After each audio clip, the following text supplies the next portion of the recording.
Playing football at the AFL level is the dream of just about every young Aboriginal player. Dion Kelly is a young footballer from Lajamanu, came to Darwin to play, played with the Palmerston Magpies Football Club. One day some scouts from the AFL turned up to watch him play. He didn't know they were there, and he regrets the fact that he didn't play a really, really good game. He said, if I had another opportunity, I would play much better than I did on that day. Liam Patrick is widely regarded as the best footballer to come out of the small community of Lajamanu and go and play at the highest level. In fact, he went and played in the AFL.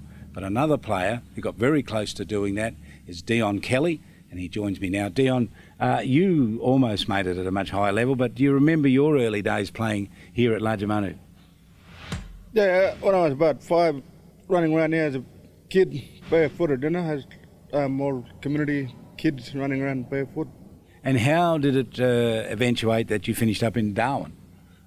I had to go to school to Camilla about as a 12-year-old and signed up with North Darwin. Nowadays it's called Palmerston. Started at Sanderson I with under 14s. Now, Palmerston have produced some great footballers who have gone off and played in the AFL. Trent Henschel's won, the Davey brothers, Aaron and Alwyn, and of course Matty Stokes. Did you play at any time when they were at Palmerston? I played all my juniors with them, Palmerston from under 14s, 16s, 18s, and A grade, and that's when they got drafted at A grade. And playing at Palmerston, they were a team that have struggled for such a long time, but eventually they won a grand final, and that was against the Buffaloes. I think you were part of that, weren't you? What's your memories? Yeah, I played in 2 grand finals, one losing grand final against Waratahs. Then, yeah, after I'm coming from bottom ladder and transforming a side through the pre-season, came up a year later and made the grand final and won that grand final against Buffaloes. And who coached you, do you remember? Russell Jeffrey. Was a great man at the Wanderers and Magpies. He was a great player and it must have been a great coach as well. He was. It was good to play with him and be coached by him. What do you remember of winning the grand final? It must be one of your great memories. Stephanodakis gets on the mark. Siren goes. Magpies celebrate. Listen to the roar. It was good memory, and it was a second premiership for the Magpies, and it was good to see the old fellas from 81, 82 grand final be there and give us that prize, like my former coach John Stokes at junior level, and it was teary in the change rooms. Now, we heard there were scouts looking at you because you're a big man and they were considering you for recruiting you or picking you up in a draft. Did anyone ever make an approach to you, or was that just going on behind the scenes? I think it was just behind the scenes. Never clubs come up and talk to me. And you left Darwin then eventually and you came back home to Lajamanu?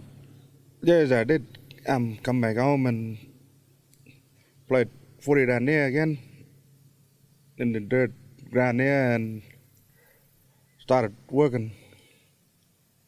How many clubs actually play here now? We got 5 clubs here now, and we got neighbouring club Kalkarinji and Yarland join this little competition here.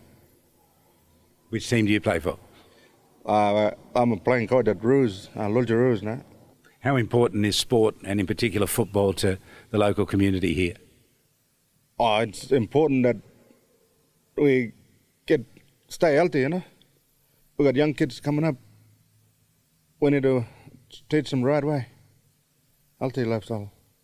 Just a final thing on the idea that maybe recruiting scouts were looking at you. Are you disappointed that AFL clubs or VFL clubs didn't talk to you and tell you that they were interested? Would that have helped? I think that'll. I'm a bit disappointed in that, but if they would approach me and talk to me, I would very happy. Is that difficult for people who live out on the communities, that the clubs sometimes are a bit reluctant to actually talk directly to you? I think so, yeah. If you want to play from a small community, go and approach them. I think that's a message for the AFL scouts. Is there a message for the AFL themselves about how they deal with recruiting players from the remote communities? I think so, yeah. Just get out, talk to them, and make them feel comfortable. Opportunities to be seen by the right people do come along, but you never know when and you never know where. I'm Charlie King. I call AFL football in the Northern Territory.